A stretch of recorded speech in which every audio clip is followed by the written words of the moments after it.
ladies and gentlemen, colleagues and friends, on behalf of the Norwegian Peacebuilding Resource Center and the Peace Research Institute Oslo, I'd like to welcome you to our panel discussion entitled Rising Powers, Regional Leaders or Global Players. This is a theme that is demanding to discuss because it works on so many different levels. First of all, there's the country-specific expertise that's needed, and further, an understanding of regional dynamics, and then finally, the application of both these perspectives to the global agenda.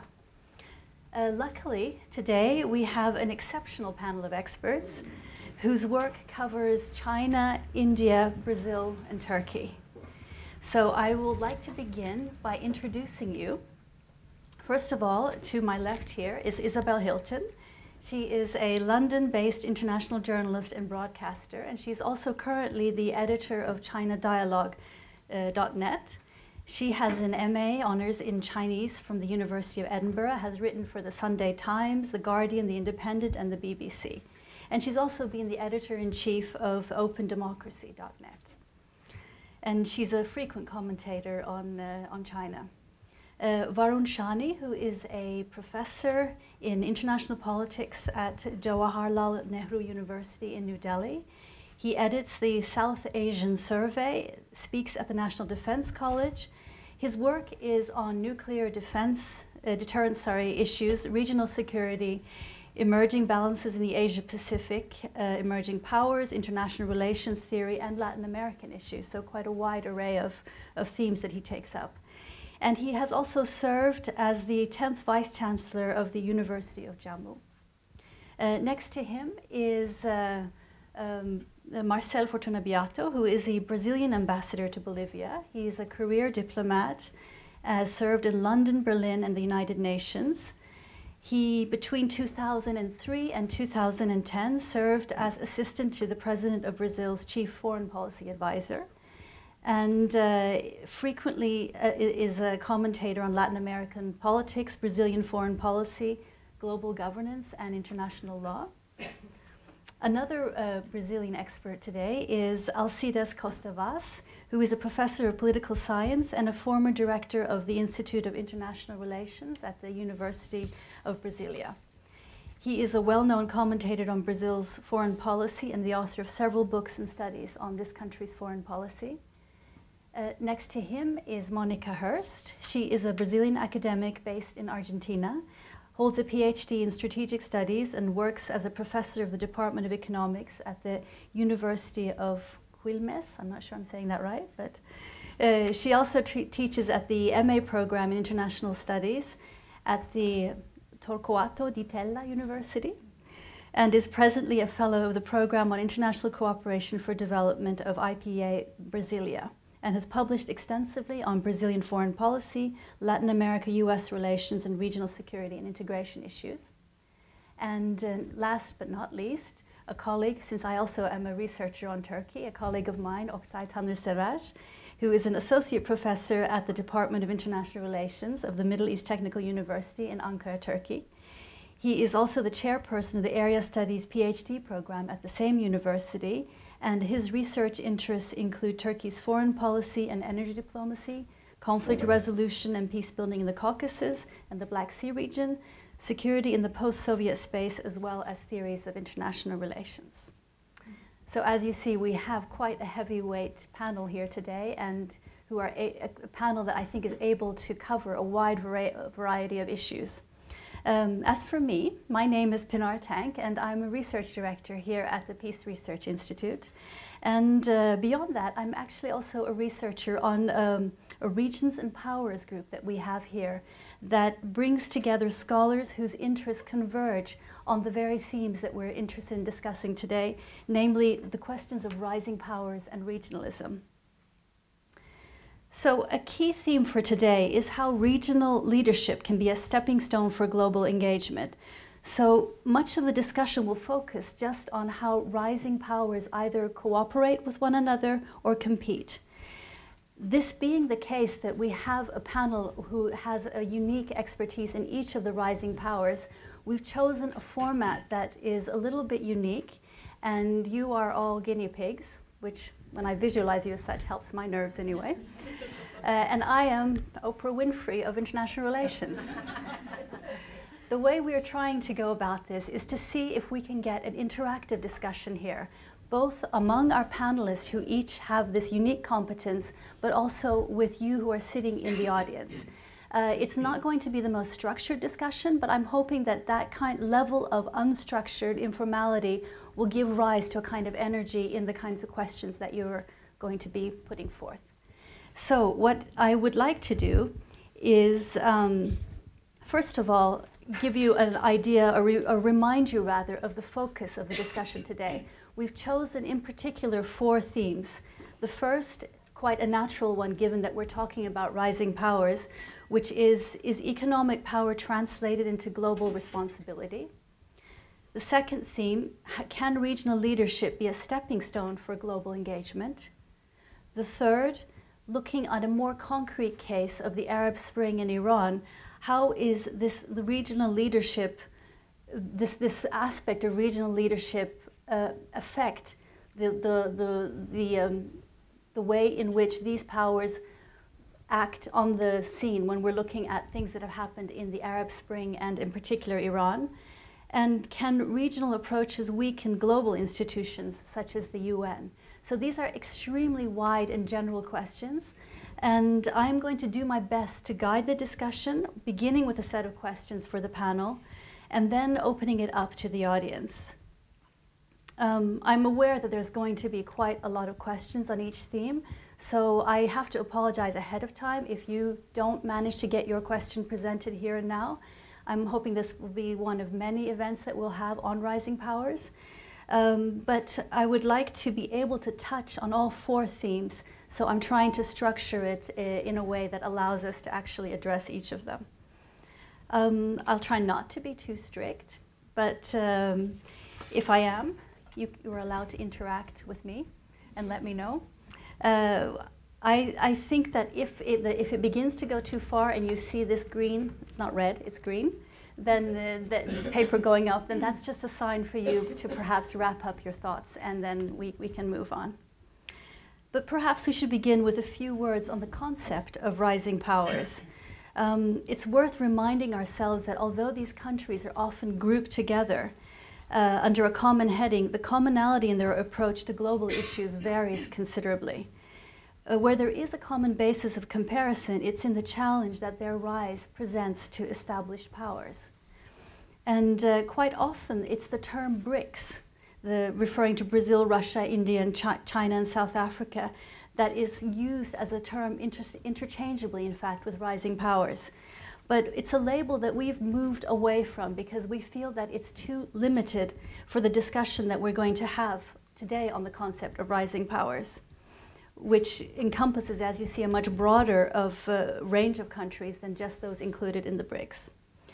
Yet the point remains that economic status implies a global engagement, or a global standing, if you will. Of course, that being said, the economic strength of rising powers also varies considerably. It's very difficult to have a comparable basis for looking at China and Turkey. One has the impression that in the case of Turkey, there is a kind of aspirational desire to be included in the club of emerging powers. And in the case of China, it's a label that's used to hide behind and to not necessarily step up to the global responsibility that its power implies. So the first question I would like to pose the panel today is, to which extent does economic power translate into global responsibility? This will allow us to discuss shifts in global power. And by this I mean, is it the case that the days of unipolarity are over and that we are now in a multipolar world order? Or is it a case of non-polarity? And more importantly, if we break down this concept of multipolarity, what does it actually mean? How has the nature of power changed? I think that to begin with, I would like to ask Alcides, as he's written on the subject of multipolarity and what it actually means in a conceptual sense.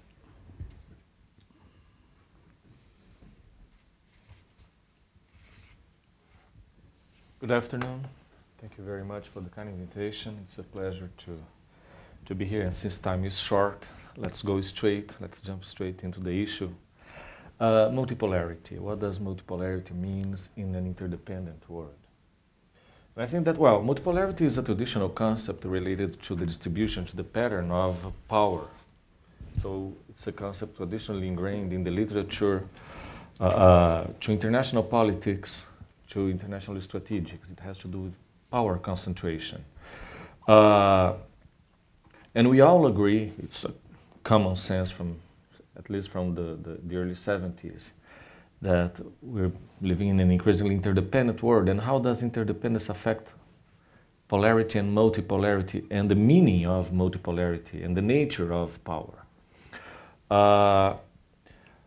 I think that multipolarity in a highly interdependent world as ours entails important changes in the nature of power and power relations, and does affect the very concept and understanding that we should have of multipolarity. If we agree that power is diffuse, on the one hand, we must also agree that there are concentrations of powers that are decisively shaping and influencing events and outcomes on different issue areas. So, it means to me that we should not be talking about multipolarity as a matter of power distribution among states themselves, but it's a matter of the exercise of power by a wider array of actors in global affairs. I think the content, the nature of the concept must be changed. We must treat the channels from the traditional literature and power relations and try to envisage that there are power concentrations comprised by a diverse array of political actors shaping and influencing international politics and international economics nowadays. So it's the meaning of multipolarity that's in question, and the nature of power also going through changes, and several different actors being brought into the field. So this is the first point. The rise of multipolarity is not a matter of power distribution among states any longer.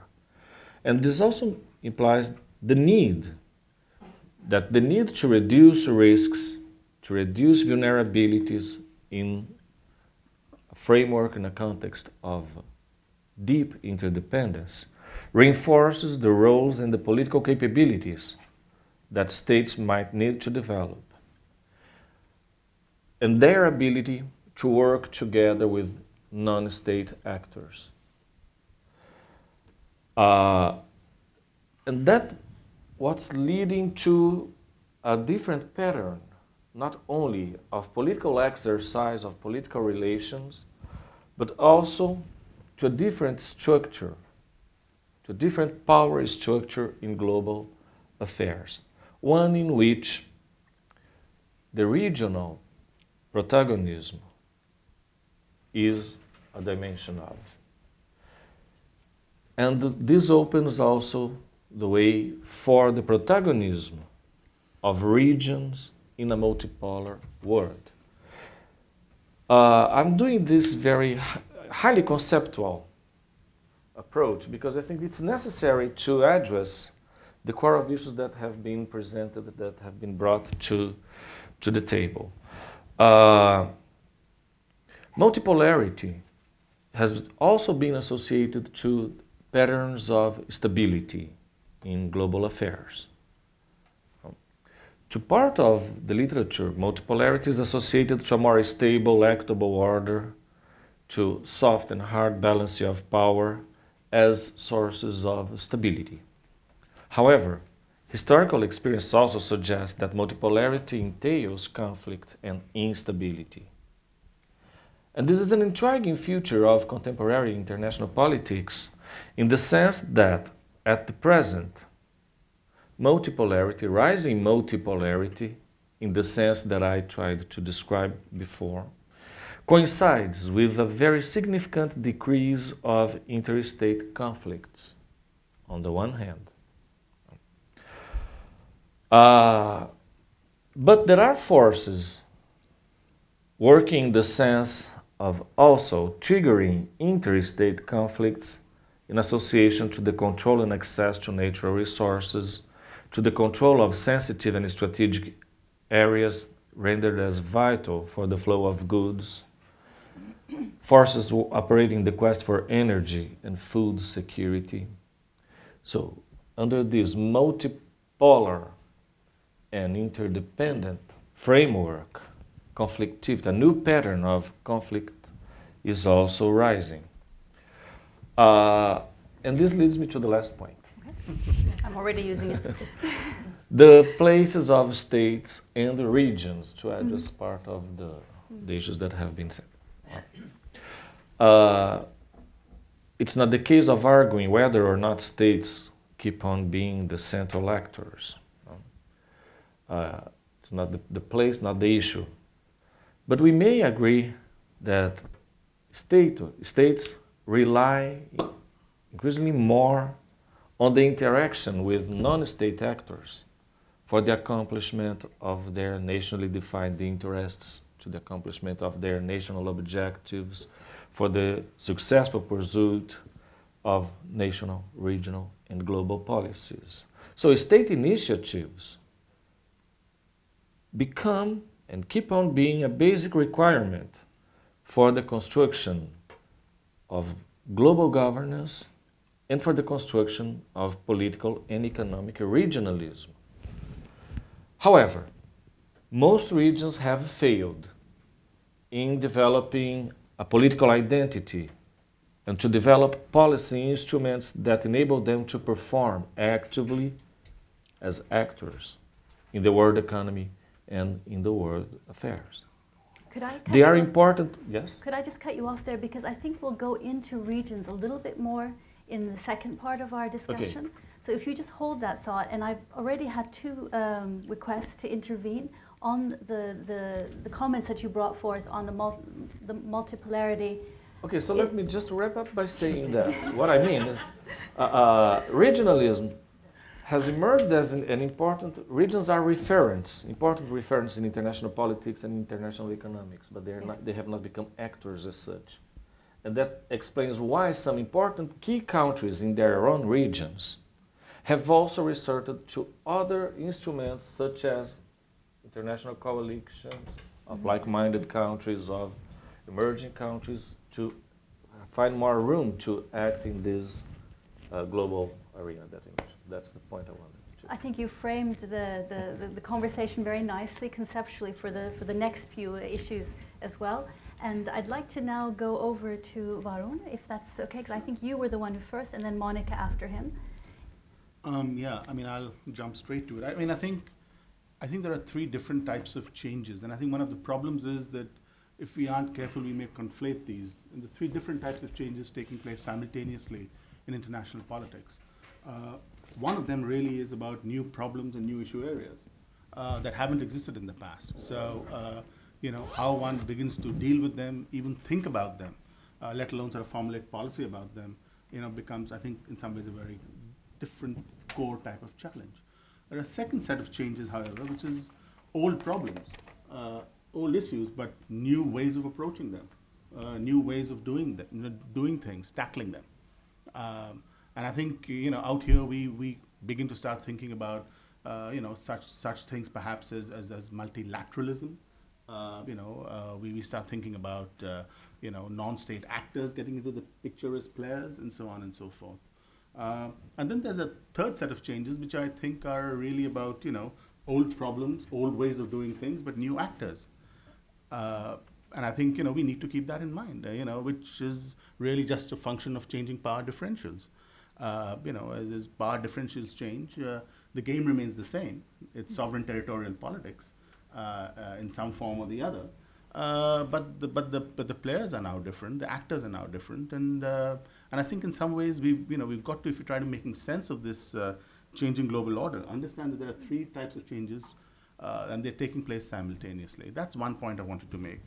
Another point really is that I'd like to sort of, you know, since we are still sort of in the conceptual realm here, distinguish between emerging powers and rising powers.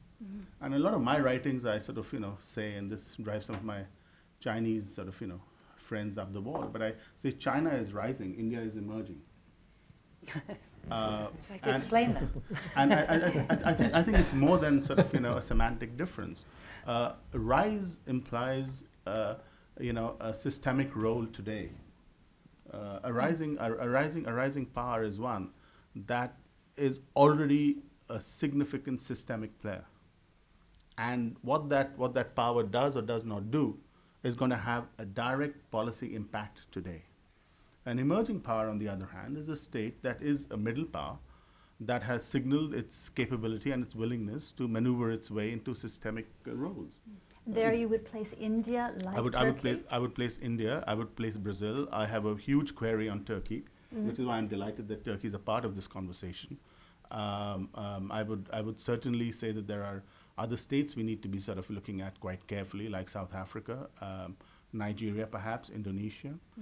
So there are a bunch of sort of middle powers in the system. Middle powers are states, really, that do not have the system-shaping capabilities of the great powers, but which are far too important, significant, because of their location, their size, so on and so forth, to be out of any, major power calculus. So they're a part of the calculus, but they aren't really fundamentally, playing a determining role in that calculus. So those are the middle powers. And some of these middle powers, over time, develop the capabilities and the willingness, both of those are important, to sort of maneuver their way to great power status, to systemic status. And I think some of these states, and I would definitely put, for me, the iconic emerging powers actually are Brazil and India. I mean, I think even on South Africa, we can raise a whole bunch of issues.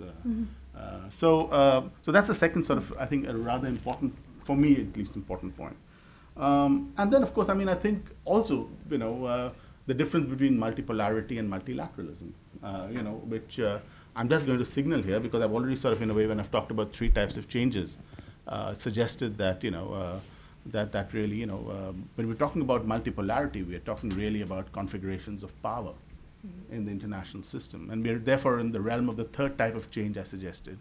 Multilateralism is really somewhere in the realm of the second type of change, where we're trying to find new ways of doing things, very often because we have to. I mean, environmental issues, we simply can't, the sovereign territorial state simply cannot deal with environmental issues, which aren't absolutely local in nature. I mean, the moment you really get beyond municipal limits, we're talking about, at the minimum, a bunch of states acting together, acting in concert. So I mean, the sovereign territorial state just simply isn't the best unit to take decisions.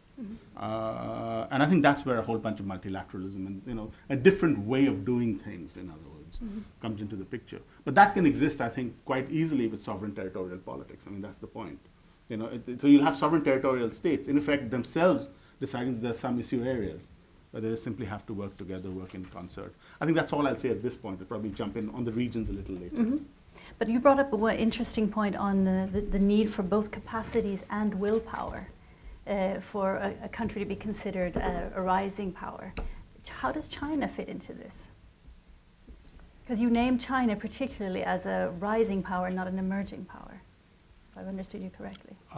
Maybe I think Isabel's probably a better person to sort of address this than me, but it seems to me where I'm located, a place south of the Himalayas, with China having effective control over the Tibetan plateau. I mean, I think we most Indian analysts have a sense of where China is already. I think that's an illustration of the difficulty of considering Asia as a regional bloc, and Asia of all the regions, I think, is notoriously difficult to define. And you have real fissures and fault lines, both culturally and politically within Asia, which I think I can't see being overcome. I can't see Asia acting as a regional bloc. So what does China do within Asia, the biggest power within Asia, at least the biggest economy within Asia, with a relationship of its neighbors have, in many cases, a relationship of considerable economic dependence. China runs a trade deficit with most of its neighbors, importing components, unlike its trade relationship with OECD countries. Perhaps the biggest military, I'm not quite sure how the state of Indian military, but in any event, a substantial military capability. But the sheer weight of China and China's attempt to assert some kind of leadership in Asia has precipitated quite a strong reaction amongst other Asian states. So, for instance, Vietnam, never a friend of the United States, has been pushed into the arms of the United States over the incipient conflict in the South China Sea. India, I think we're well aware of what India feels about China. China doesn't really feel the same way about India. China doesn't feel threatened by India, but it does feel that its big challenge in Asia is Japan. And China's ambition to keep the United States out of Asia has actually backfired. Because the United States has explicitly said that its foreign policy focus in the next decade is going to be in the Asia-Pacific. So in terms of China asserting a leadership, a regional leadership, it's very problematic and not at all clear. In general terms, I wanted to say something about how Chinese foreign policy is made and what it's about. And it is, I think, more than many countries, driven by domestic anxieties. China's government spends most of its time thinking about domestic issues. And foreign policy is a function of maintaining growth and stability at home. So the stated policy of keeping a low profile and building economic strength really remains at the core of Chinese foreign policy, and most of it is about securing energy and securing resources. So if you look at the incipient conflicts, they are about resources. If you look at the places in which China frustrates what we might call the international will, so over Iran, over Syria, over Darfur, it's all about energy. And this is the primary anxiety of the Chinese government, which fears a loss of legitimacy and a loss of power should the economic engine falter. The economic engine's need for resources is so phenomenal that this drives China into relationships with third countries and challenges to buyers in competition of energy that are all driven by a domestic agenda. So if you look at how foreign policy is formed, it's not clear-cut. The Ministry of Foreign Affairs in China ranks about 9th in the political pecking order. And in any of the bureaucratic posts or ministerial posts, what you need to look at is not so much the state organogram, but what the party position is of the relevant minister, because the party positions always trump the political positions. So foreign policy emerges in many odd ways in China, but not necessarily as what you might think of as a kind of rational structure. Many people contribute, many think tanks contribute, the party school contributes, and increasingly the state-owned enterprises, the big economic powers within China, make their own foreign policy. It's not at all clear that the MFA has any influence over how big economic powers in China behave, and that drives the relationship within Africa, for instance, many in Latin America. So I am sorry if this is a confusing picture, but it is a confusing picture, and I think that there is a tendency in international relations to regard China as a kind of predictable actor in international affairs, and I simply enter the note of caution about how policy is made and therefore why we find it perhaps sometimes unpredictable. But you do bring up an interesting point, which we can pursue in a moment, I think. But perhaps also, Monica Hirst, you'd like to comment on this idea that foreign policy is really an extension of the domestic agenda. Because, of course, there's a lot of identity building also in foreign policy, and you see that both in Brazil and in Turkey. I had you on my list earlier, Monica, so I don't know if that's what you want to comment, but you're free to, yeah. Okay, I'll try to do both. Okay. And I'm going to move back a little bit to the conceptual discussion, but then, I mean, since we've moved ahead already, putting faces to names regarding countries and national identities, I will also try to put that in my comments. I want to move back to the conceptual discussions to bring in two aspects which I think could be relevant also. The first one is a very simple conclusion, which is that the whole idea that Alcides was mentioning before regarding the rising multipolarity, I think it's very important that we underline the transitional essence of the moment we are going through. I mean, and the fact that we have unclear pictures, as Isabel was mentioning in the case of China, I think it regards all important old and new actors. I mean, and transitions usually bring in unclear pictures until we go over, I mean, we end the period of transition. So, and it's part of the historical process in which we now find ourselves. The second aspect that I also want to bring back from what Alcides mentioned, which I think can be very important also to understand this transition in which we find ourselves regarding an international order, is that it is true that we do not face a period of interstate rivalry, of interstate conflict, but we are facing a period of an enormous and deepening conflict, a period of rivalry. And the fact of interstate rivalry being part of this transition period, I think it's very important because it really characterizes the building of a multipolar order as an extremely competitive order, in the sense in which we, and this is one of the essences of the period in which we have different areas of competition regarding the rising powers, regarding the emerging powers, which I think Varun very well distinguishes. And one of the distinctions between the rising and the emerging powers, which is important, is the fact that for the emerging powers, political coalitions is a very important tool. So even though you want to leave BRICS and IPEA on the side, I think in this discussion, it is important to understand this, the instrumental nature of political coalitions between emerging powers in these moments, much more than in the case of what Varun was mentioning as a rising power. And here also the importance of multilateralism. Multilateralism as an end, multilateralism as a mean. And for the rising powers, in both cases, multilateralism has an enormous instrumental importance for these countries.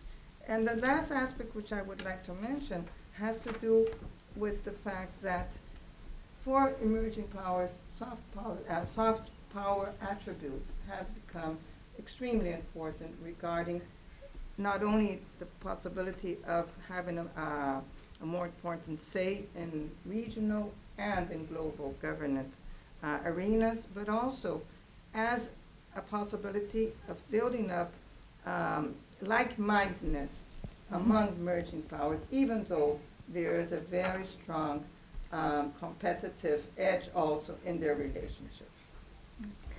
I think you brought up an interesting point on soft power, and before I give the floor to Oktay, I was wondering, Marcel, would you like to say a little bit about Brazilian soft power, because you're actually in the field and working with soft power on a daily basis as an ambassador?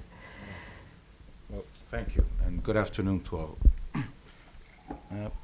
Very briefly, and maybe trying to weave that into the initial conceptual, let's say, thought that was brought up, I would start by saying that just as all politics is local, I would say that our powers are fundamentally regional, in the sense that not that you need a power base, but you have a sense of where your roots and your structural basis of support, and ultimately the trajectory, the historical process by which you achieved whatever degree of responsibility or visibility.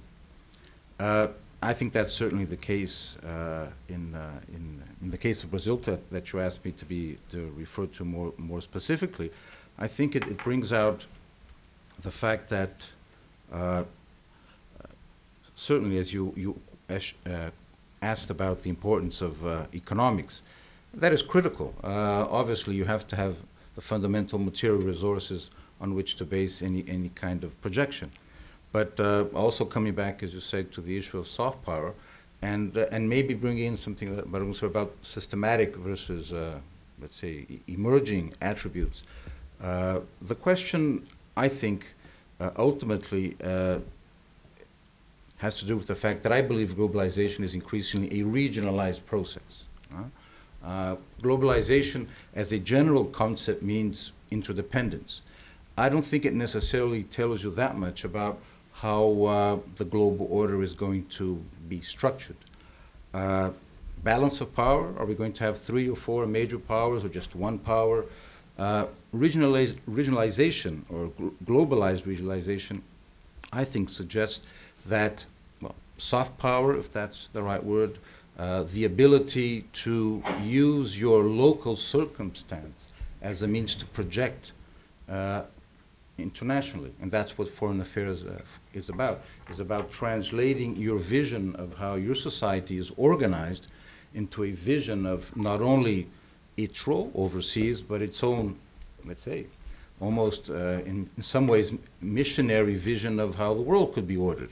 I would say that is the fundamental, let's say, policy scenario in which Brazil operates. Why?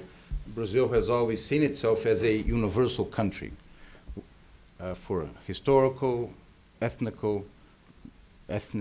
religious, even linguistic attributes. It is a country that I can fairly say that, other than from the Indian subcontinent, has received major immigration waves from just about every possible place on the earth. And so this is part of a new world vision, where Western New World vision of recreating a better world, where almost paradise on earth from the 15th century. The notion that you have brought together currents and people from all sorts of, from all parts of the world. In the case of Brazil, Arab and Jewish, African, European, and that you have managed to forge a fairly unified and society. I think these are the fundamental concepts that allows the country to argue that if I can deal at a domestic level with fundamental issues of religion, of social justice, of religious bigotry, of tolerance, then I can do something, especially if I'm relatively big. I have lots of natural resources, and maybe even more importantly, I'm not in the middle of all the major cross currents of conflict.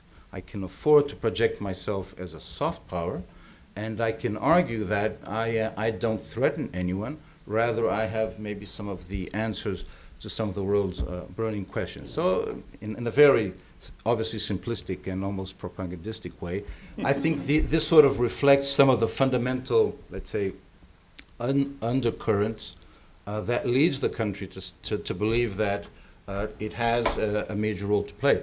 And that's where I, just to finish, would suggest that when we talk about systematic versus regional or let's say emerging influence, I think these play in a very, it's hard for us to say exactly whether this is can actually divide things that way. We like to talk in Brazil about variable geometry, diplomacy, which means that you relate to different actors according to your specific attributes and comparative advantages. Mm-hmm. Maybe more important, rather than having a mass of, or a large mass of a specific source of power, be it economic, political, or anything else, it's your ability to intertwine them into networks that provide you visibility and to play in different chessboards at the same time. So I would say that this is, to a large extent, how Brazilians generally look to the international scenario from the perspective of a country that while not having hard military power or not yet in significant degree, probably feels that this is the card they should play and will continue to play over the coming years. I think that what you're saying here is very interesting with retrospect, especially to Turkey, because of course Turkey uses the same idea of soft power and yet is in an entirely different situation in the region where there is conflict, where previously they talked about zero problems with neighbors and now they jokingly talk about zero neighbors without problems. I would like to give the floor to Oktay now to talk a little bit. Also, if you could touch on this, the connection that was made here between the domestic agenda and the foreign policy agenda, because you say yourself that it's because you can resolve disputes at home that you have this power of attraction, this soft power. Tell us a little bit about what's happening with Turkey and how they see soft power. I would like to thank, first of all, Noref and Priya and Mariana Akera and Pınartan for organizing this event and inviting me. Before coming to your question, I would like to make some theoretical remarks concerning this polarity analysis. I think it is mostly related to political realist understanding of international relations. We cannot really base our analysis on polarity if we use liberal or other approaches to international relations. This approach was quite explanatory during Cold War years when the world was quite polarized. But today, in a globalizing world, I think we need new approaches to international relations and also redefine the concept of power from, I mean, the existing ones, especially the polarity, is based on the state-centric notion of power, where focus is on the control of one actor by the other one. So, I mean, Hans Morgenthau defined power as an ability to get what others do what you want. So it's more state-centric. It doesn't explain the cases where we are unable to get what we want, even we are superior to others. Take the example of Vietnam, for example, or some other cases where superpowers confronted small powers, but they were not able to get what they wanted. But this doesn't make the superpower powerless. So we need, I think, a different way of defining power, which is, I think, in today's world, it is more relational, not actor-centric. The relational way of defining power focuses on ability to do things collectively. Because in a globalizing world, most of the problems that states try to deal with are not mainly about controlling others, but realizing their own objectives. And they have common interests, usually in some cases. And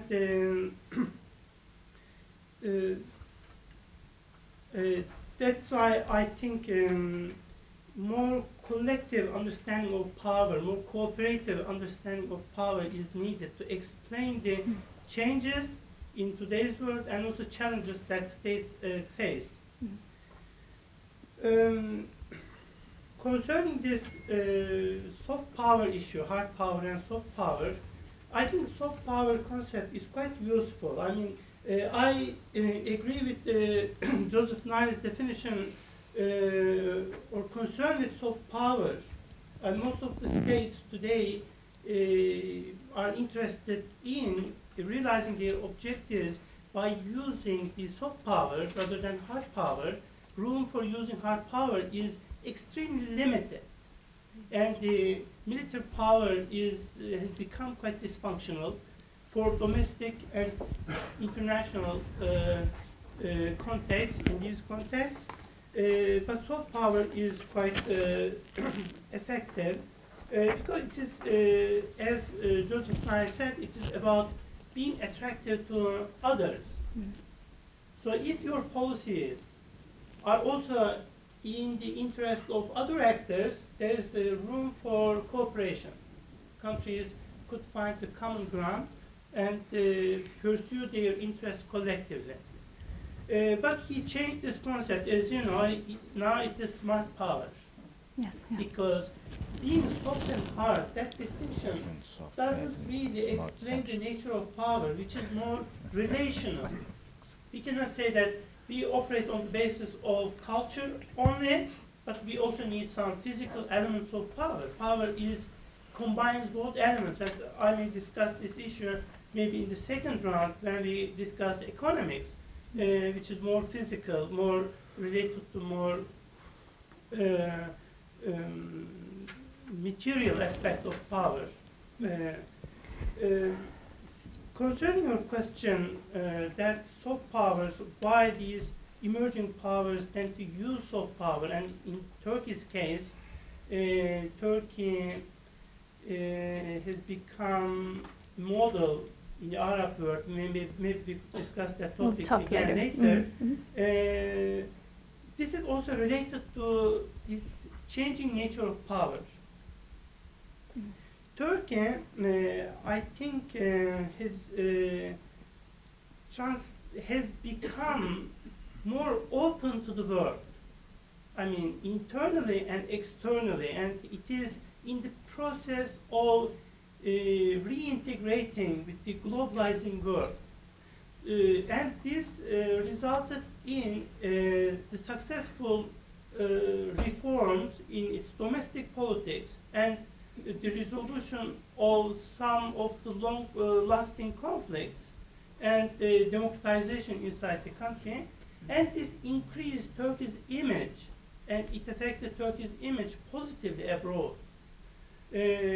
Because Turkey has been focusing on the relational aspect of its power. It is trying to be part of the world in general. For a long time, it has been isolationist in its policy, but I can discuss these in detail later when we discuss Arab Spring and the economic power issues. Thank you. I saw there was 2 hands here on the panel, but I would also like to open up for questions. So, Monica, and can you wait, or would you like to have just a brief comment before we move on? It's a very, very brief. Perfect, then. Yeah.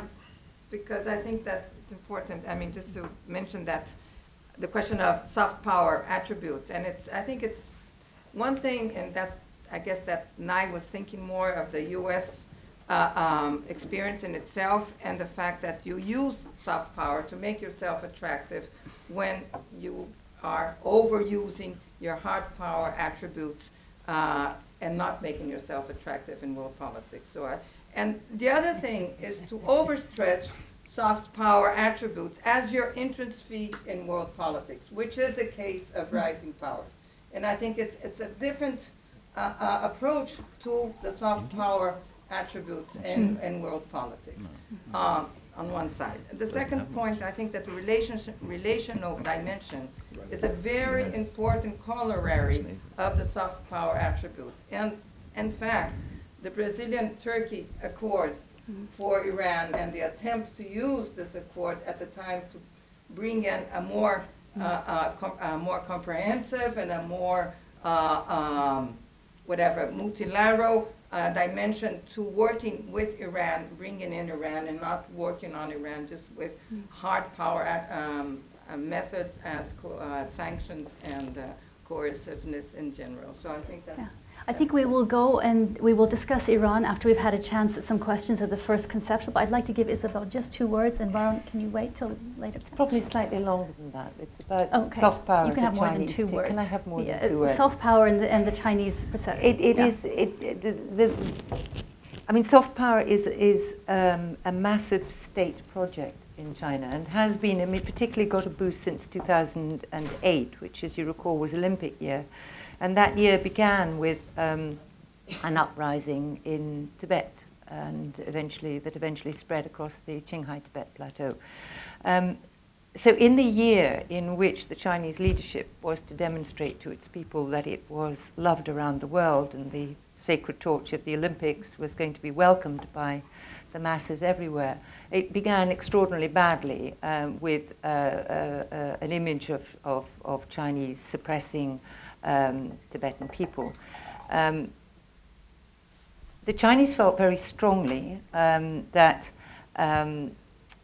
the reporting of Tibet, in particular, had been distorted by malice and bias in the Western press, and therefore resolved that they couldn't rely on the Western media to be fair about China, and that China would have to set up its own international media in order to get China's story out, in order to challenge the perceptions of the West about China, and, as they would put it, the distortions.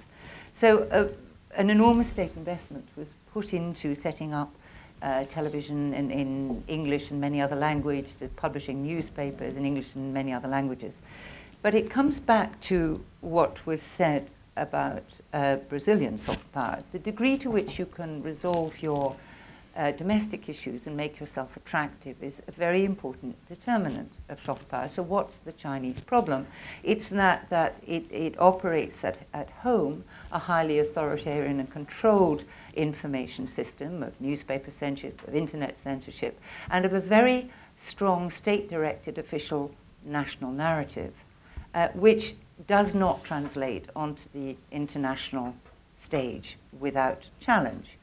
So you launch an international television station in English, and the first big story that comes up is that Liu Xiaobo has been given the Nobel Prize. So the poor man who is in charge of the news that day has a choice of two suicides. You know, he runs the story and he loses his job. That's one suicide. He doesn't run the story, and his television station loses all credibility. And that is the problem with Chinese soft power. Now, there are ways in which Chinese soft power is relatively successful. There are more and more students of Chinese. You know, as China rises, people are studying Chinese. More and more people are going to China to study. They are dwarfed, I have to say, by the number of Chinese who go abroad to study. And in every encounter that China organizes in its soft power push, two recent examples. The London Book Fair, one of the biggest publishing trade fairs in the world, had a China market focus this year. And predictably, it caused a row, not a slightly different row from Frankfurt, but nevertheless quite a major row. A list of 21 authors was invited, selected by the British Council, approved by the Chinese government. English Pen immediately pointed out that there were more writers in prison than there were on the official delegation, or the exile writers began to attack the list. And so this kind of, you know, hooray, let's exchange cultures, became again a row about how China manages its internal affairs. Last week I was in Brussels for the launch of the third pillar of dialogue between the EU and China, the people-to-people dialogue. I can't tell you how many civil society fora I have attended with China, and there is a fundamental problem with people-to-people dialogue. If you go into civil society, which is that on one side you have NGOs, individuals, artists, and on the other side, on the Chinese side, you have gongos, you have state-organized non-governmental organizations. and so, you know, this is not a match, and it's not a match because China's internal arrangements, you know, are mostly not a match for the countries that it's trying to reach out to. It is not, on the whole, attractive, and it's a profound difficulty for a country that is trying to make itself attractive enough to defuse resistance to its increasing economic power, which includes buying up well-known brands, includes buying up well-loved companies, improves trying to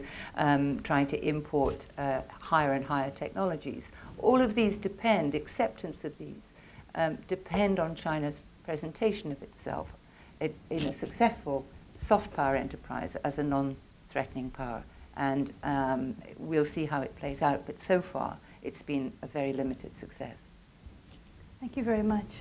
Quite a different, each country has such a different understanding and approach to soft power, as you've all highlighted here, and the challenges. And then there's some similarities as well, I see, between one thing being the rhetoric outwardly, another thing being what's actually happening on the ground internally.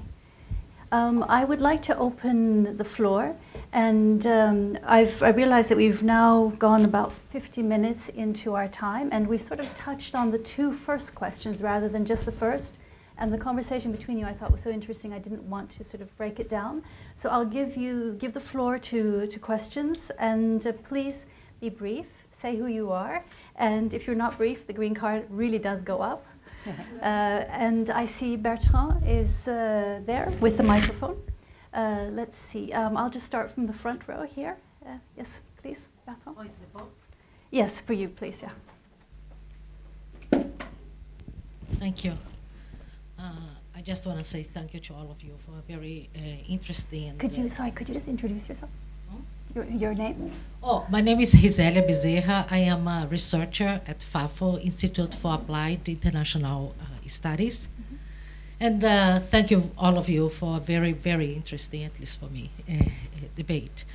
Many of you mentioned multilateralism as being very important in this transitional moment. How do you see, my question is, how do you see the dynamics of power changing and interplaying at existing and emerging multilateral forums? That's the question. Okay, that's a rather large question, but is there anyone in particular you'd like to answer it? No.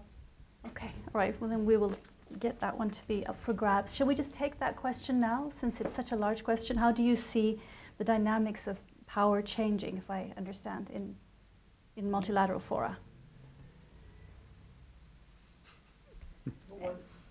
Would you like to start? Yeah. Or maybe, yeah. Alcides.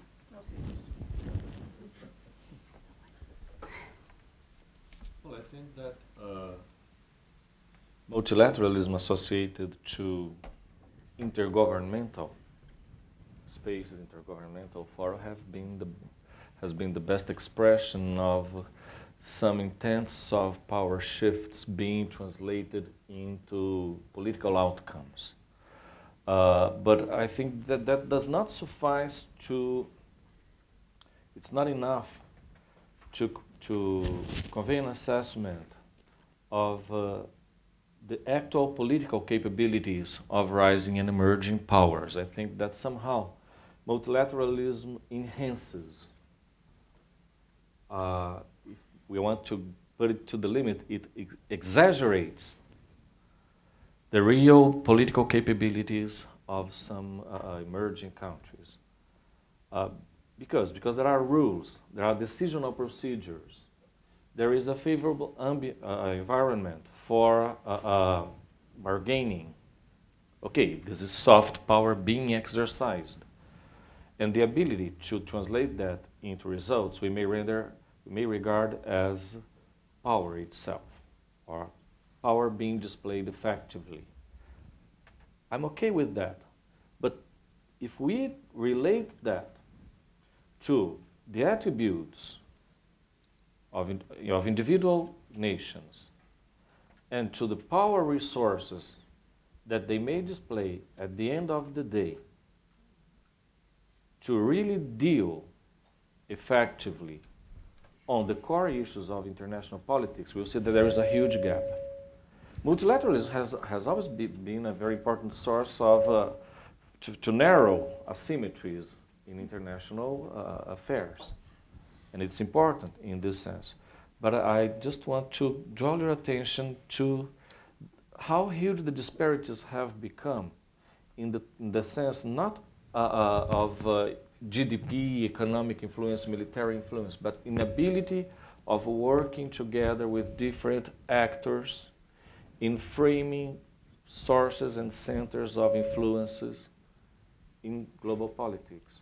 And again, regional. The regions have not provided this framework. At the moment, multilateralism has provided it. Okay. reasons made in my first set of comments. Human rights to a lesser extent, but where human rights / governance, standards, I think is how I would put it, rather than just human rights per se. And I think some very interesting things are happening there. I mean, I think how common yet differentiated responsibility is being analyzed, I think is really, really interesting. I think the global south, particularly when it comes to environmental issues, is being fractured. Far less than in the case of trade, but I think in the case of trade as well. And I think it makes perfect sense. I mean, there's no way in which the small island states can have the same set of interests as the large industrializing economies, period. There's no way in which sort of, the energy producing developing countries can have the same set of interests as the small island states, and so on and so forth. So there's some very interesting things happening there. But I really would like to hear what Biato has to say, so I'll turn the mic towards him. Thank you. I'll be just as telegraphic.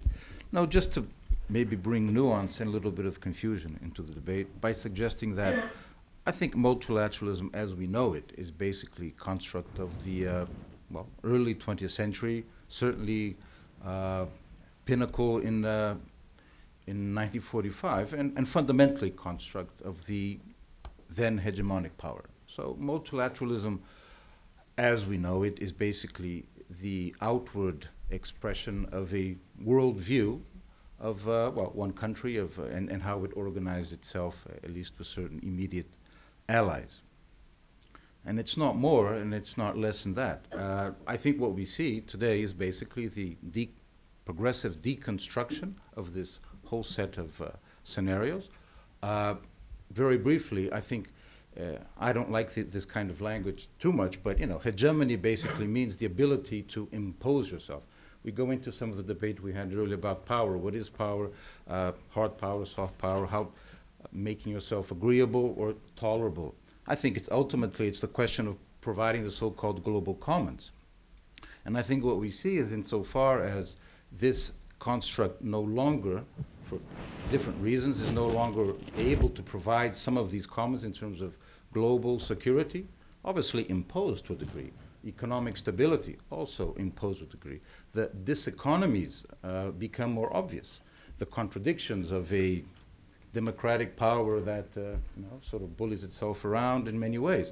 So this deconstruction process, I think, has at least two sides, both of which we've heard this today. One is a fracturing into increasingly thematic issues, whereby the natural opposition to the hemagon, be it the global south, previously it was an unaligned movement, or the Eastern Bloc, themselves collapse and dissolve. And on the other hand, I think despite what Alcides' concerns, I think there is a devolution to some degree at the regional level, and that obviously, as he was also suggesting, depends on the ability of coalescing, which obviously means a critical role for the specific emerging powers in each of these continents. In the case of Latin America, it has to do with Brazil's perception of how it can use a region as a platform or not. In the case of Asia, more complicated. You have different competing actors and visions. So I think it's a very fractured, very confusing scenario, but I tend to see it basically within the framework of the deconstruction of an existing, let's say, largely hegemonic process, which took the form and language of multilateralism, but now has to be defined along some of these basic fracturing forces. Mm-hmm. Thank you. Thank you very much. Let's see, another question. I'll take maybe two questions this time. Mariano first, and then the gentleman in the back. Thank you very much. Mariano Aguirre, the director of the Norwegian Peace Building Resource Center. Thank you very much for all your very good presentations. My question is about the United States. My question is about, I think that there is a general consensus that the US is either in decline or in a very big, deep crisis. And I would like to know, how do you see how this crisis is addressed from at least the 4 countries that we are dealing with this afternoon, and particularly from the perspective, the double perspective. One is the impact of the, I would call it, empty space, particularly in the multilateral relations and in the international relations that the US is generating, or the crisis of the US is generating. And the second point is that from the perspective of confronting or supporting a big power in decline. This is particularly important from the perspective from China, for example.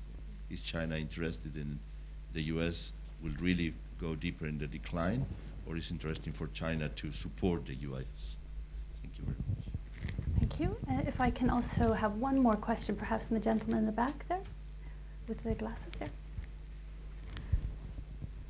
Oh, hello, Per Nora Mortensen from the FAFO Institute of Applied International Studies. Well, thank you for a very interesting panel so far.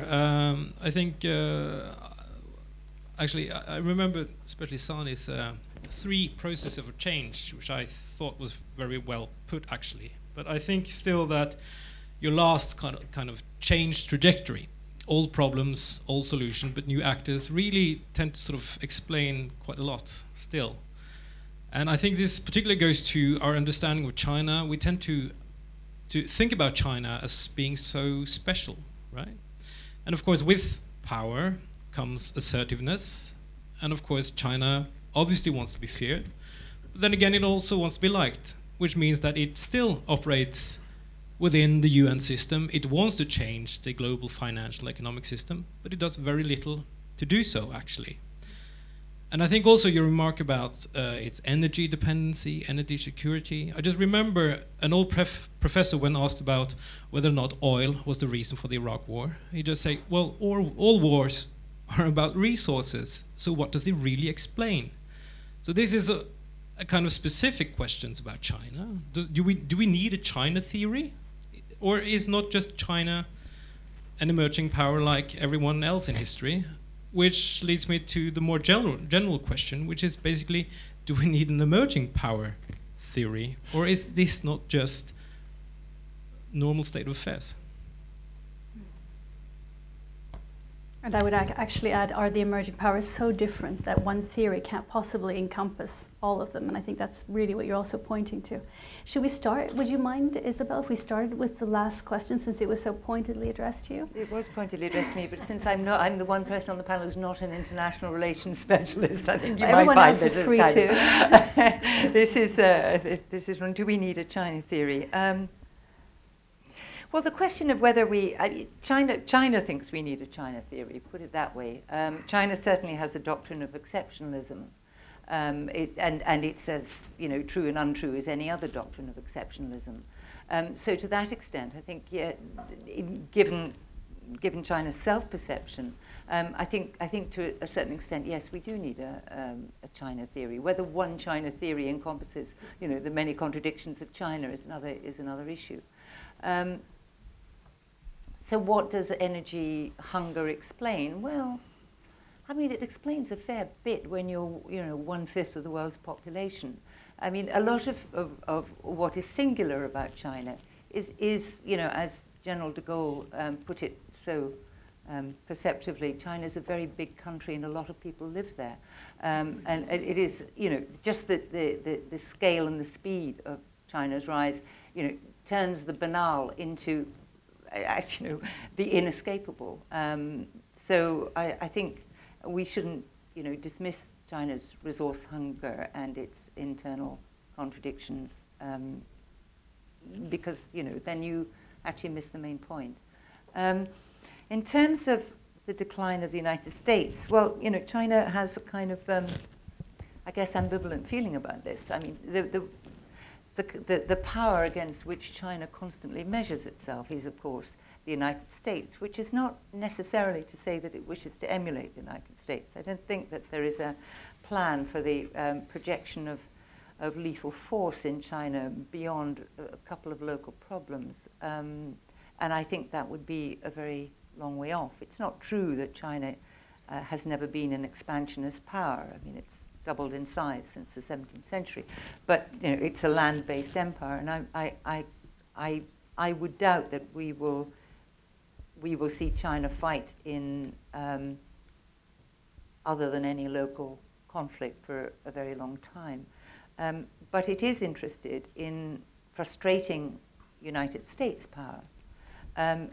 It's not interested, in my view, in the US collapse. And if you look at what happened at the beginnings of the financial crisis, there was extremely close coordination between between China and the United States on how to deal with the crisis in the short term. And China's own enormous stimulus package was in many ways a response. I mean, China and the United States are bound together economically in ways that we're all familiar with. China holds US government debt. China needs US markets. So decline, yes. Collapse, no. And I mean, where China would confront the use of US power, it would not seek, it would support the US in, I think, a domestic difficulty. Thank you. Let's see, I think I had Varun and then Monica. Let me address the second set of questions first. Do we need an emerging power theory? I hope so, because I'm working on one right now. Well, I mean, I think that there are two interesting processes taking place here, just to sort of let some of my story out before I publish it.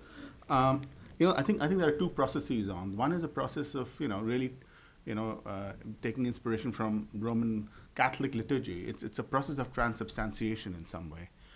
It really is. It's, that's the external dimension. There is always something tautological in the definition of great powers. One of the tautological elements is that a great power is a state that is recognized by other great powers as a great power. Mm-hmm. That definition goes back 3 decades more to Jacques Levy's sort of, and it's absolutely right. So there is a tautology at the heart of it, and I think the transubstantiation element comes in there. There's something externally in terms of perceptions. And a moment comes when you just begin to feel that, look, you've got to, this state has to now be treated in very, very different terms from how it has been treated earlier. Because to not do so would be to completely get the system out of whack in some way. So I think that's one element. But there's another element which is internal. And out there, it's really not so much Roman Catholic liturgy as entomology. It's just really, it's a process of metamorphosis. It's about how really a fairly large state, but nevertheless a weak one, through a whole process of internal transformation, becomes a much stronger state. And that, I think, is also the second element in sort of emerging powers, which is that they've always been middle powers. So they've always been significant in a way. They've always been a part of sort of calculus of relative power. But the fact that they now become much stronger as states sort of completely then changes the role that they are playing. And it's something internal, but it ends up having an external sort of systemic impact. About the United States, just 3 things very, very quickly. The first is that, in some ways, the US is only the 3rd systemic hegemon, and it's important to remember that, 1648 is the notional year when the Westphalian system began. France under Louis XIV, Britain, Victorian Britain, and now the United States. So in 3.5+ centuries, only the third instance of hegemony. And that's pretty important to remember. So it's a rather exceptional moment in that sense in international history. If history is any guide at all, to the extent that you can sort of compare an agrarian centralized state with a maritime trading empire with whatever the United States is, the fact still is that once a hegemony has been established in the system, it does last a while. I think it's important to keep that. This is a country that still is spending half of all global military spending. And it's not just half of all global military spending. Most of this military spending is going into technology. So it's not just a quantitative gap, it's a qualitative gap. And if you look at the other 9 states in the top 10 list, they're all the friends or allies of the United States. So in a way, it's rather silly to even sort of put it in the other column. They should actually be aggregated to the American column in terms of aggregate power. The only other among the top 9 who could, even in some bizarre thing, be seen as waging war against the United States are China and Russia. All the other states, are either allies or friends of the United States. So I think this is something to keep in mind. Now, I think the US and Asia is very interesting, because the United States has always been present in Asia, but during the Bush years, is very curiously absent in policy terms. because the focus, the central theater was the Middle East. And I think that policy absence, in a way, led to some rather interesting developments across Asia. But I think, with the change of administrations and as sort of the whole global war on terror became yesterday's story, and, what's happening is actually very natural.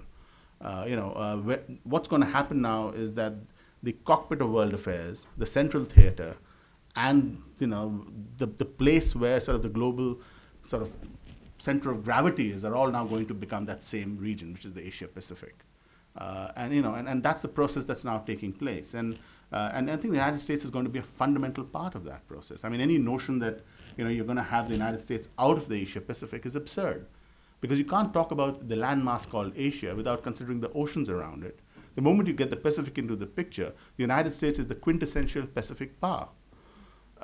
So any notion that somehow you can have in Asia, as Mahathir once said, his dream was a caucus without Caucasians. But it's going to be very difficult to have a caucus without Caucasians, because one whole sort of bunch of countries and one littoral of the Pacific are Caucasians of one variety or the other. So I think that's important. And the U.S.-India, finally, these relations during the Cold War years were terrible for two countries that were democracies. But it's been a slow process of improvement ever since. And I think during the Bush years, whatever their impact may have been on the rest of the world, the impact in the context of India was very, very positive, I think, on the whole. It's still something that's deeply contested within India in terms of politics, about the role of the United States and relations with the United States. But those relations, I would argue, have been steadily improving from the 1990s onwards. Towards the end of the Clinton term, they sort of began to have a certain amount of traction. Bush had an instinctive understanding of India, which is quite strange, and I think it was linked in some ways to his having been governor of Texas, where there's some very important high technology universities. And his interaction with some of these high-tech universities when he was governor of Texas, where he found all these Indians, in the engineering department, and this sort of it had a major impact on the way he began to view India. So a lot of the change was actually White House driven. It's important to understand that, and that's what's different from sort of this period, this administration. Well, I mean, I think I wanted to say something on China, but if we ever have discussed regions, I'll probably try to weave China into that. Yes. Let me stop right now. I'm going to try and get us towards regions, but I'll give two more comments here, and I'm continuing just because I think they're so. I'll give all three then. Monica, you want to go first? Yes, and I think that I'm going to bring in the regional dimension of this discussion, because when we talk about the U.S. in the case of Brazil, we cannot avoid talking about the region, because in fact, this articulation of Latin America and South America as a U.S. sphere of influence with the ending of the Cold War is one important aspect of Brazil's insertion now as an emerging power. And here I think that what is interesting in the case of Brazil is that Brazil competes with the U.S. in a very deep sense, and I'm going to be a little bit provocative with what towards Marcel and what he said before, because when we listen to this idea of Brazil as a multicultural and as a generous multicultural rising power, we can't avoid listening to the U.S. at the same time regarding its inward perception and, of course, a very positive self-ensuring inward perception of diversity, of generosity, et cetera, et cetera. And this is an interesting aspect of Brazil's identity in world politics in our days, because Brazil is, among the BRICS and among the IPEA countries, the only Western rising power or emerging power. And this means that being Western brings in compatible political values with the Western world. And this is an area of contradiction, but also of creativity in Brazil's foreign policies at this time.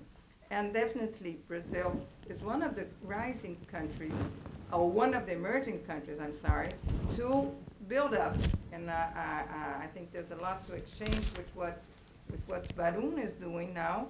With Brazil is trying to build up a non-liberal oriented foreign policy, particularly dealing with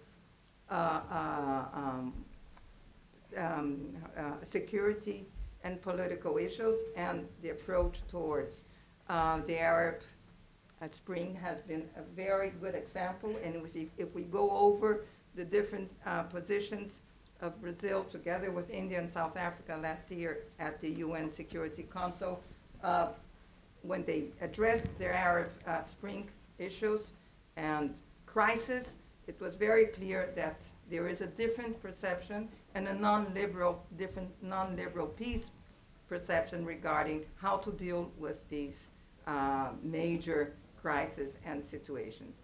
Now, just to end up, Brazil at this moment is doing much better regarding its global than its regional homework in the build-up of its emerging foreign policy, or its participation in a changing world order.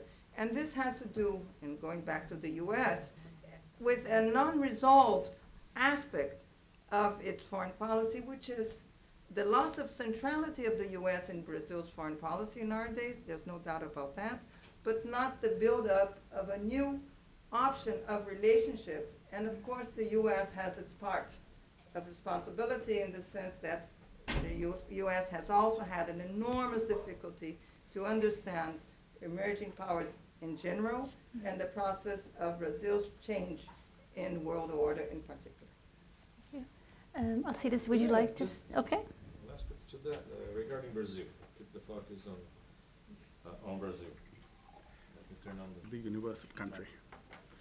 I share Monica's overall assessment of how Brazil is dealing with that, but I would stress one aspect of that and concerns Mariano's question regarding the second part of your question, how Brazil is dealing with the declining U.S. Brazil has been willing to change its international status quo for several decades.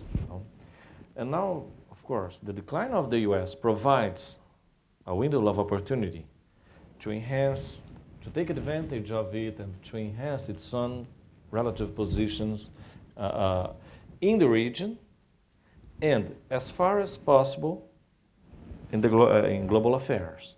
Okay, so I think that at the moment, Brazil is really interested and motivated in stimulating this process of U.S. decline to the point or to the limit that the Brazil can do first in the region. I think this is the primary focus.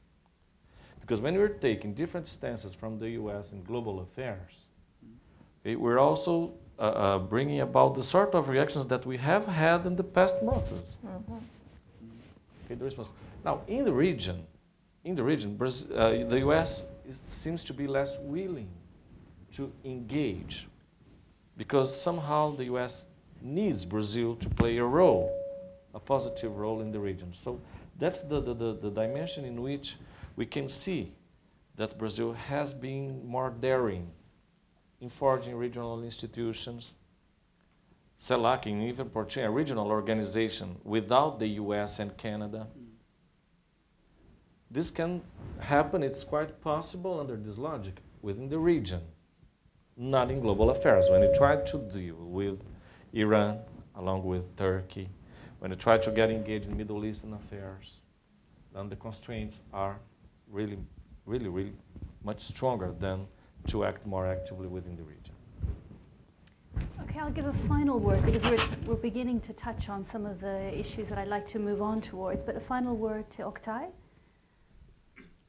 Very briefly, concerning this debate on U.S. decline, I think we need to be more specific about this discussion. I mean, when we are discussing the U.S. decline, it is not a universal fact. It is a more relative thing.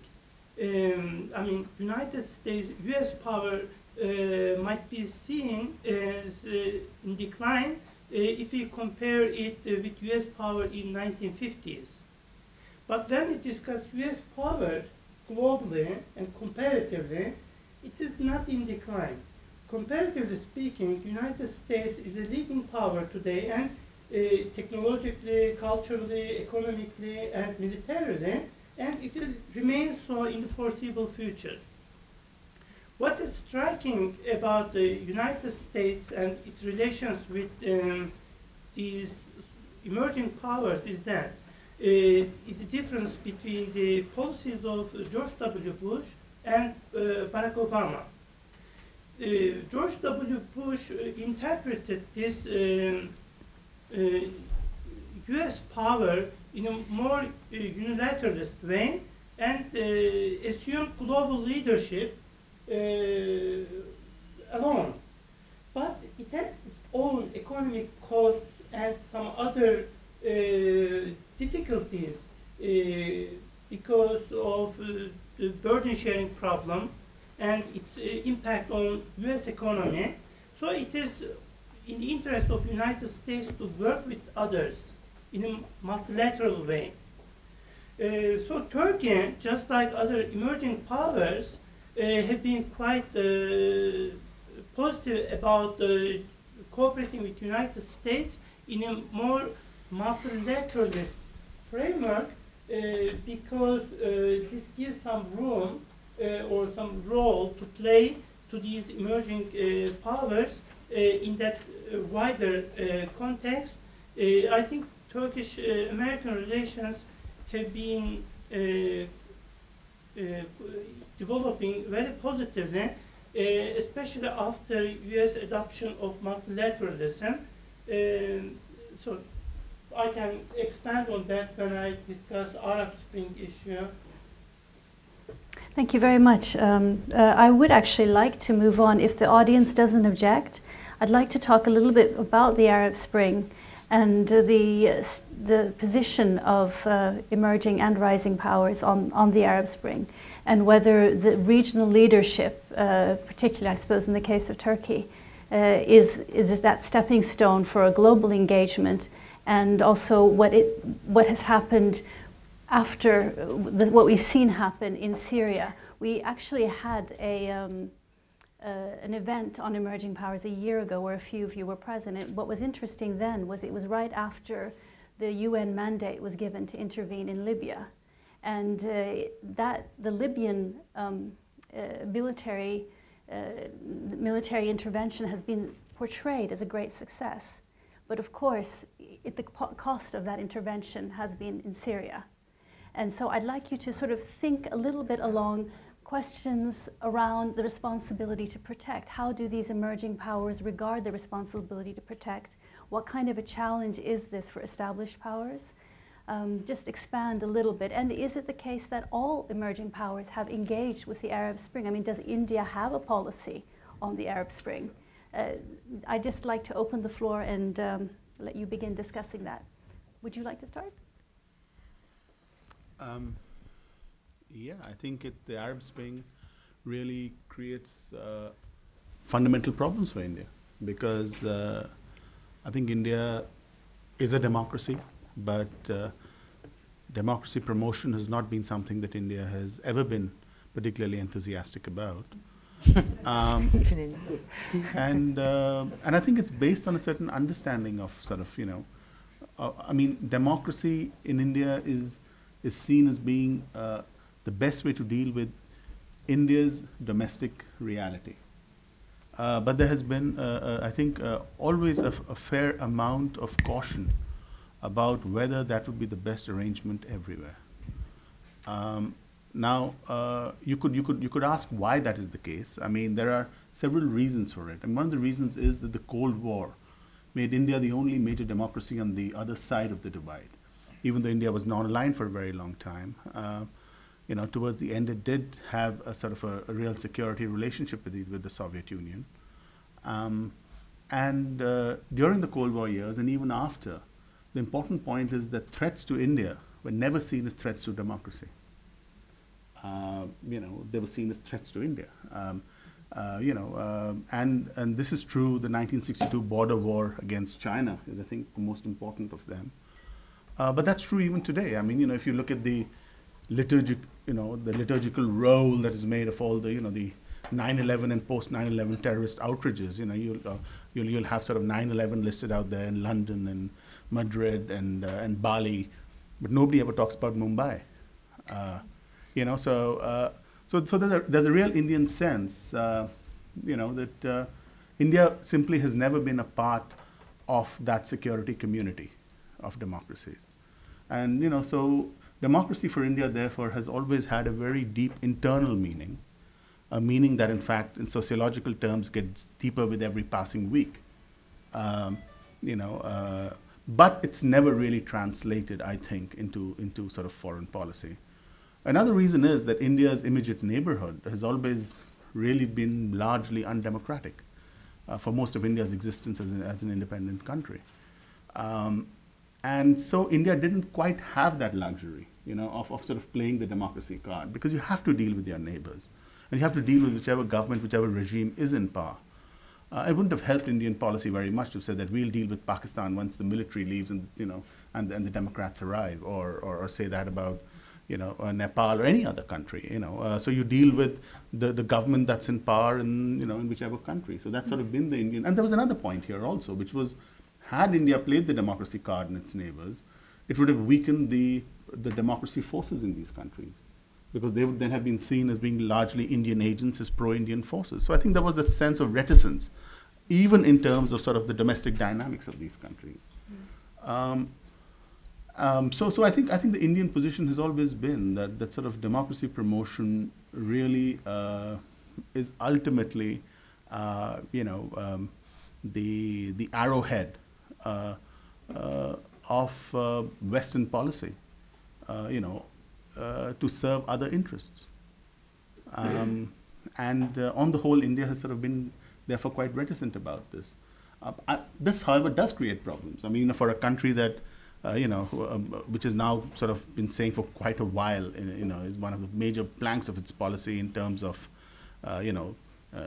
its emergence and so on and so forth, is about this, permanent seat with veto powers in the UN Security Council. If you've got to begin to start making some of those decisions, some of those choices. India is currently on the Security Council as a non-permanent member, and we've seen a fair amount of sort of tussle and wrestling within the Indian foreign policy establishment on specific moments. With regards to the Arab Spring, I mean, India had good relations with a lot of these regimes. I think the real big one is one that has still not come before us, which is Iran. And on Iran, it's quite clear that sort of, India is not going to be able to go along with a US or a Western agenda. First of all, there's the energy relationship, just as we talked about Darfur and the rest of it in the context of China, we can say much the same about Iran. But it's not just that. Among the many wonderful things my country is, it's, in contrast to the universal Brazil, India is the world's second largest Sunni country, and also the world's second largest Shia country. Which is what people forget very often when they think about India. The links historically, civilizationally, between India and Iran, are as ancient as recorded history. There are even today families in Lucknow that maintain major shrines in Iraq and Iran, Shia shrines. So it's a long, deep civilizational history there. And I could give you several other reasons. I mean, within Indian domestic politics, there'd be a huge problem, if there was an overt break with Iran. I think there's plenty more I could say, but I mean, I'm sure you want to sort of spread the discussion around, so I'll stop here.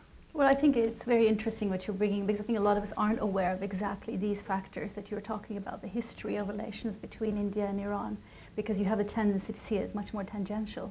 But looking at Turkey, for example, how does this, when Turkey and Brazil got together in 2010 and designed this deal, I remember a conservative pundit calling them the terrible twins of foreign policy. And of course, you've both emphasized how they are interested in a good and cooperative relationship with the US, and yet you have Iran. How do you see it playing out? I think that initiative of Turkey and Brazil, I mean, maybe inspired by good intentions and good intentions of playing a greater role in world politics, but it was not timely, not also quite successful in the end, because of, I think, one of the problems of these emerging powers, and including Turkey and other countries, which is the lack of coordination.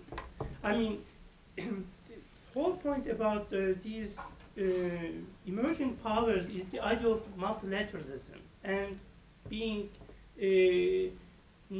coordinated to other powers as well, not being unilateralist. Intention was, in that case, was quite good, and both countries wanted to contribute to international peace, and the uranium swap was also endorsed by other major powers, but at that specific time, global powers, including Russia and China, they agreed on these sanctions in Iran, and in terms of timing, it was too little too late at that time. But the original intention was quite good, and it was also endorsed at the beginning by the major powers, but the timing was not quite, it was quite late. Not compatible with the existing international context at the time. Concerning the general topic of this round, I would like to say that, I mean, Turkey's interest in the principle of responsibility to protect is a very recent thing. I mean, in the post-Cold War era, Turkey, of course, endorsed few operations concerning this principle, but not out of this idea of humanitarian intervention, but out of its concerns with international security, so which is slightly different. And these cases were Bosnian crisis and the war in Kosovo.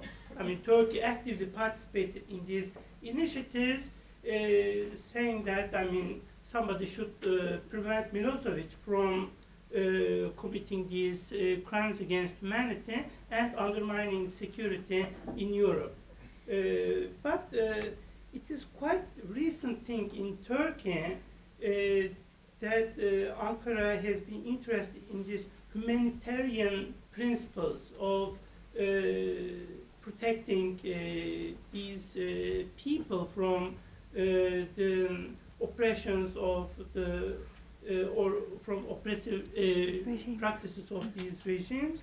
And in the Libyan case, Turkey was quite late in supporting the opposition.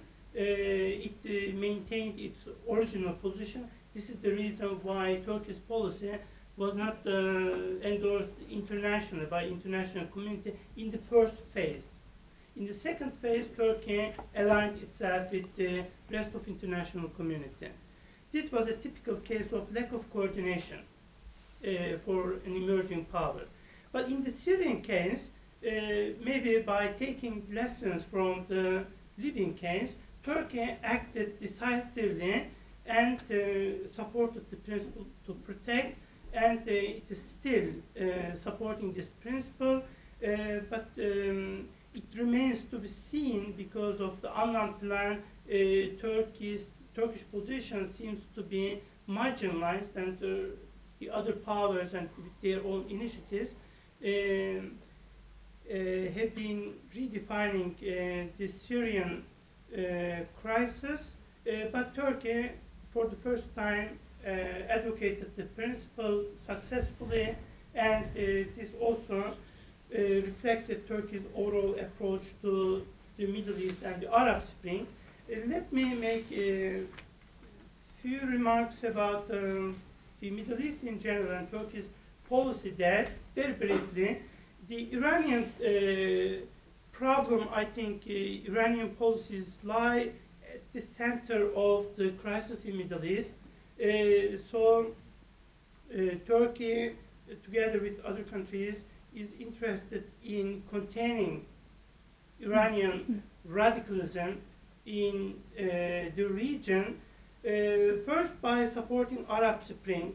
I think the Arab Spring is important for different reasons, for democratization, but also for containing Iranian influence, because Arab Spring will make these regimes more accountable and leave little room for Iran to exploit in the region, because these radical elements will become more responsible and accountable in the eyes of international community.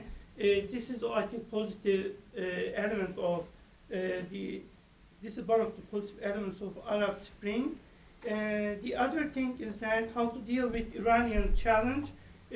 Of course, both diplomatic and non-diplomatic measures could be utilized. First, diplomatic ones, and this is why Turkey has been supporting these initiatives.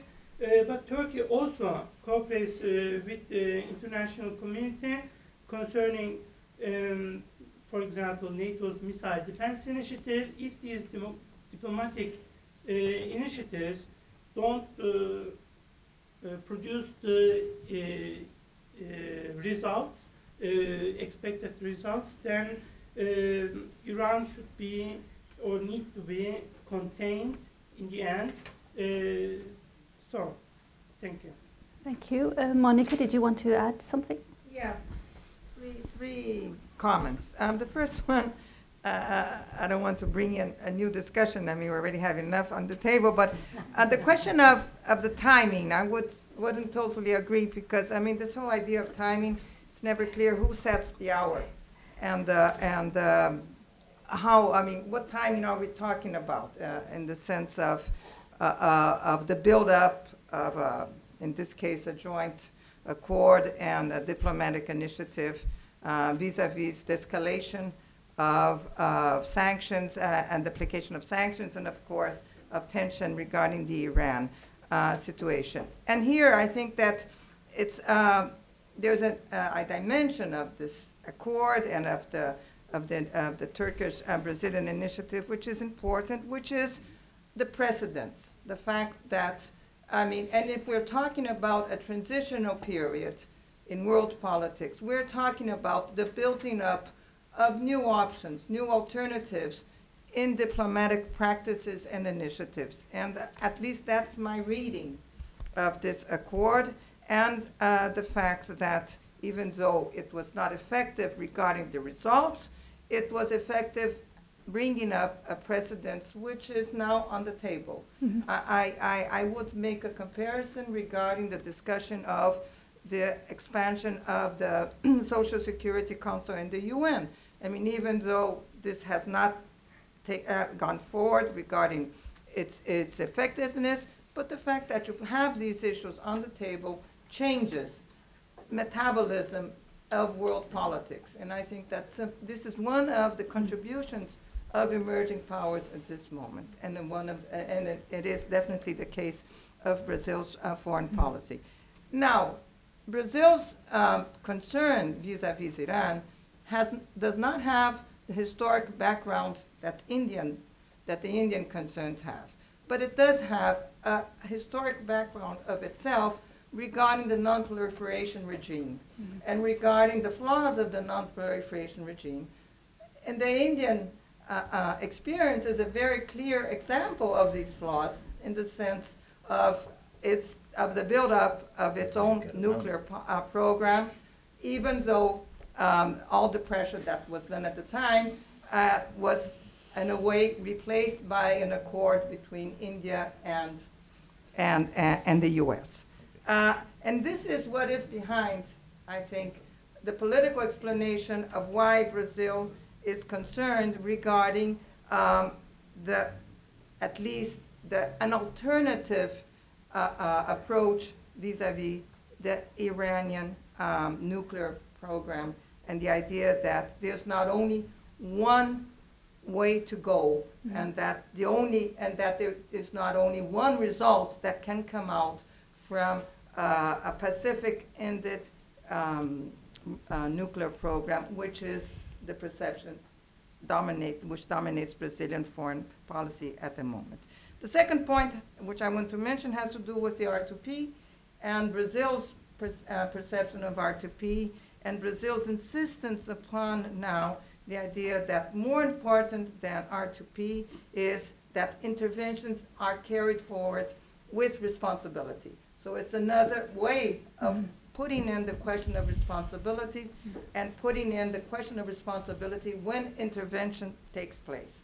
And the major concern regarding civilian casualties and the costs which of these interventions have imposed upon civilian life, everyday lives, in all cases of intervention. And this perception in the case of Brazil comes together with other critical perceptions of the vocabulary used in our days in the Western world, failed states, the concept of failed states, the question, the whole full concepts now that are used to justify intervention and to justify a whole new way, listening, and in this case, I will personally, not only as an academic, but as a citizen, agree to this stance in the sense that I think that when we listen to the Secretary of State, the U.S. Secretary of State, justifying what we used to know as covert operations, and now is just explicit foreign policy of a declining power, but of a very powerful power in world politics as the U.S., I think it is definitely an area of concern for emerging powers as Brazil, as India, as South Africa in general. And I think it's a major mistake of the media and of many political interpretations trying to identify this concern with anti-interventionist foreign policy. Brazil had an anti-interventionist foreign policy in the past, yes. But this has nothing to do, this kind of perception and critical perception nowadays has nothing to do with old times anti-interventionist. It's a very nowadays critical perception regarding moving forward in what is now justified and what is now perceived as a legitimate form of military intervention in internal affairs of other states. Thank you very much. Can I take just a few questions from the audience? Because we have about 10 minutes left, and I want to allow you with just a few. I feel like the discussions have been so good that I haven't wanted to interrupt. But is there one or two questions? I'll give Åsil here. And then Ola. Yeah. My name is Åsil Kolos. I'm from PRIO. I was wondering if, since this is also wonderfully academic, whether I could stir up a little bit of disagreement between the members of the panel in asking whether there is a kind of a fault line in the perspectives that we're trying to agree on between seeing state sovereignty as something which is has to be accepted as something which is at the center, and state sovereignty is something which is now moving, or is actually a key issue, or whether state sovereignty is a key issue or not. In terms of, are we talking about, is the issue empire and multitude, or is it one continent, one power? I can take one more question. Well, Ola has a question, and then the young woman in the middle, please, and then we'll have to close, I'm afraid. Yeah, thank you very much. I think that this was mentioned that this is a transitional period, and I think that's very true. I think also when we had conferences in China, in Beijing 5 years ago, my impression was that the Chinese side, or a lot of Chinese people believe or recognized some kind of UN unipolarity. That was the feeling my feeling at the time, at least, and this has to some extent changed. That more of a recognition of a multipolarity, so to speak, and of course this, I think, the way development with, for example, the Libyan intervention has strengthened this perception in China. And I think also that the existence of the BRICS, the BRICS countries and so on, it also has something to do, changed the Chinese perception to some extent. So so of course you could say that there are several reasons for why you had the Russian and Chinese veto, but I think these kind of three reasons in combined, I think, could explain something of it. Thank you. Okay, and then there was a young lady in the middle there, please. Thank you. My name is Solveig Amat. I'm from the CICERO, Center for Climate Research in Oslo.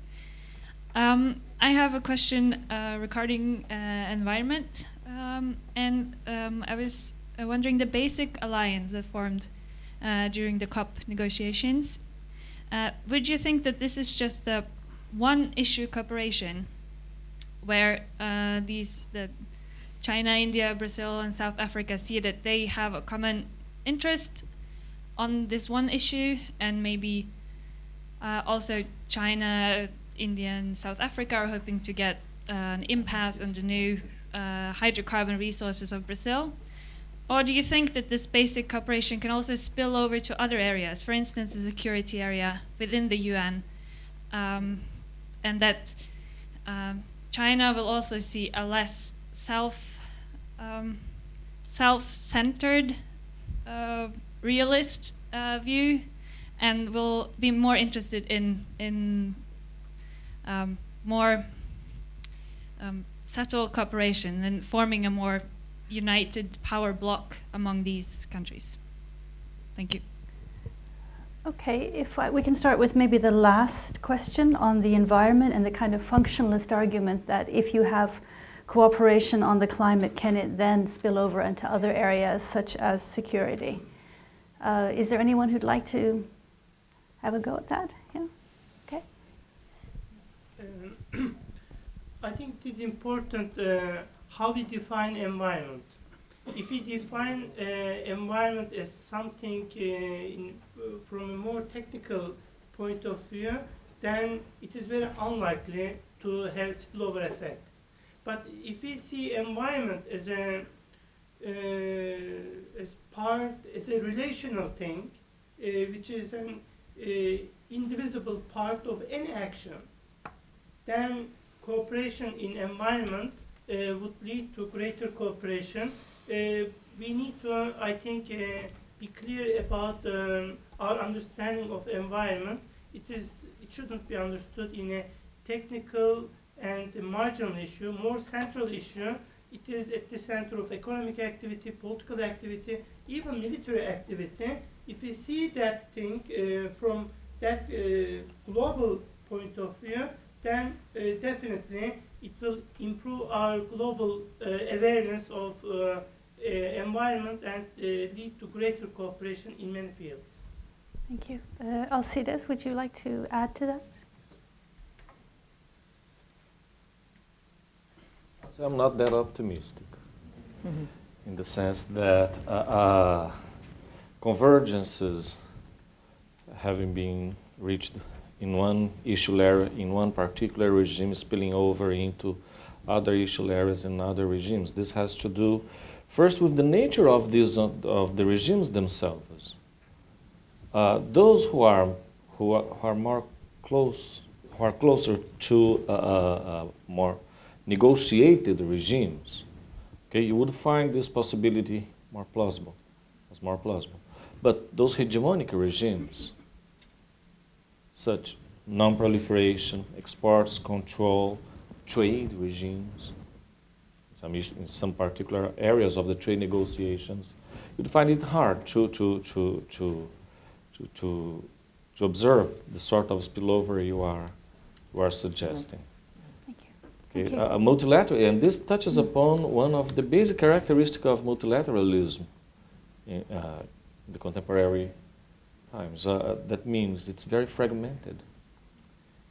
Multilateralism as an international institution is in crisis exactly because of that. Okay, to a great extent because precisely of this difficulty in moving positions and compromise achieved one issue area into other areas so that you can really establish a broader multilateral framework to approach basic global affairs through these institutions. If you look at what's happening to the non-proliferation regime, it's facing a crisis. Why are you pointing at me? Because India is a great part of that. It has been said. What's happening at trade negotiations, the Doha round? No. Look straight forward, please. Yes, no, because this, in the case of trade negotiations, it's a very nice example of what I mentioned in my first intervention, that see, what's Brazil's share in world trade? And what's the influence Brazil displays in trade negotiations? A huge gap. Okay, but that's the point. I think that one of the reasons that explains the difficulties of multilateralism in present times has to do exactly with this excessive segmentation of issue areas and the different nature of the regimes you take into consideration, whether more negotiated or more hegemonic. I see that our time is beginning to run out, and I've collected a few questions. If you want to answer the last one? I'll answer the last one if you will allow me. I'll try to be very, very brief. I'm actually optimistic. And I'm optimistic for this reason. I actually think that there's a new emerging global common sense about the environmental issue area. And it's linked in some ways to the point that was made about it becoming much more of a central issue now. As it becomes clear that it is existential in nature, I think environmental issue areas are going to end up being securitized. That could be both positive and negative, but I think it's going to probably involve much greater policy attention. And I think out here we need to consider another factor, which is generational change.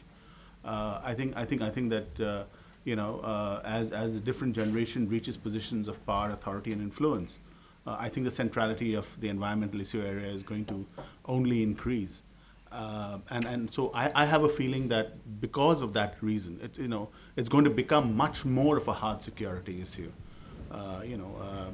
Just last week I was in a conference and I've sort of got into a whole area that I haven't worked on so far, but I finally, sort of thought it's something I just have to confront, and I did, and came up with a conference paper, and that's on river waters, for example, and climate change and the water issues in Asia, but particularly in South Asia, the subcontinent, and some of the issues. And it's becoming quite clear that these are becoming hard security issues. So I'm actually quite optimistic. I actually believe that you will end up seeing a fair amount of concerted action to deal with these issues. The challenge is going to be, in many of these issues like water, to try to avoid zero-sum approaches. Because one of the dangers about securitizing an issue, of course, is that you then sort of get into a zero-sum logic. So how we can sort of try to start working towards having non-zero-sum, understandings and approaches to some of these issues, I think is what one of the core challenges is going to be. You need the zero problems with neighbors approach, in other words, with regards to the environment as well. Well, when you're downstream. Well, exactly. But I am going to have to, unfortunately, leave the discussion at this point. I'm aware that some of the questions, particularly on sovereignty, weren't answered, but I see that people are beginning to leave.